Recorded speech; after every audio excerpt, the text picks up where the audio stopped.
सवेरा है, ज्ञान दीपक से मिटाया असत अंधेरा है, मात्र चरणों में ही अपना जीवन सुमन बिखेरा है, उन महापुरुषों को सादर प्रणाम मेरा है। आदरणीय चौधरी हरि सिंह सैनी जी, प्रधान आर्य समाज नागौरी गेट, माननीय मंत्री श्री नरेंद्र पाल मिगलानी जी, कार्यकारी प्रधान श्री देवेंद्र सैनी जी, आर्य समाज के सभी पदाधिकारीगण, मंच पर उपस्थित विद्वज्जन, श्रोतागण एवं मेरे प्रिय सहपाठियों, सुप्रभात। आज मैं आप सभी के समक्ष लाला लाजपत राय जी के जीवन पर प्रकाश डालना चाहती हूँ। लाला लाजपत राय जी एक प्रमुख स्वतंत्रता सेनानी थे। उनका जन्म 28 जनवरी 1865 में लुधियाना के मोगा नामक जिले में हुआ था। उन्होंने अपनी प्रारंभिक शिक्षा अपने गांव से प्राप्त की। उनके पिता का नाम राधा कृष्ण अग्रवाल था। लाला लाजपत राय जी को सब प्रेम से लाला जी कहकर पुकारते थे। उनका मानना था, एक नेता वह होता है जिसका नेतृत्व प्रभावशाली हो तथा जो अपने अनुयायियों को सदैव आगे रखता हो।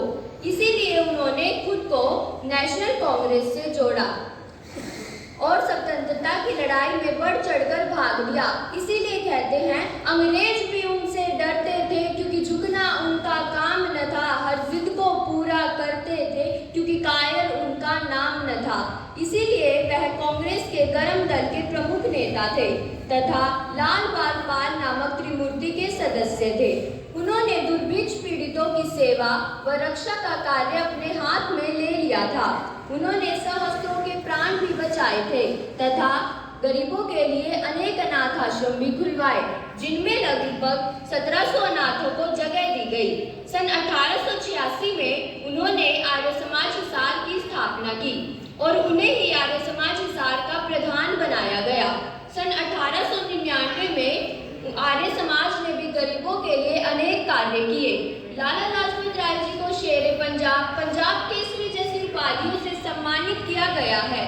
आज उन्हीं के पुरुषार्थ के कारण आर्य समाज को अग्रणी संस्थाओं में गिना जाता है। सन 1928 में उन्होंने साइमन कमीशन के विरुद्ध एक प्रदर्शन में भाग लिया। तब देश में सत्याग्रह की लहर चल रही थी। जेल को सब तीर्थ मानते थे।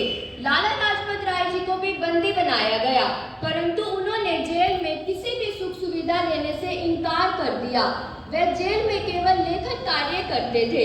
लाला लाजपत राय जी के भाषण भी बड़े प्रभावशाली होते थे। जब बंग भंग नामक आंदोलन राष्ट्रव्यापी हो गया, तब उन्हें भाषण देने के लिए निमंत्रण आने लगे। उनके भाषण को सब मंत्रमुग्ध होकर सुना करते थे। सन 1928 में 17 नवंबर को अंग्रेजों की लाठी के कारण उनका देहांत हो गया, परंतु मरने से पहले उन्होंने कहा था, मेरे शरीर पर पड़ी एक एक लाठी ब्रिटिश साम्राज्य के ताबूत में कील का काम करेगी, और ऐसा हुआ भी। उनकी मृत्यु के कुछ वर्ष पश्चात सन 1947 में हमारा भारत आजाद हो गया।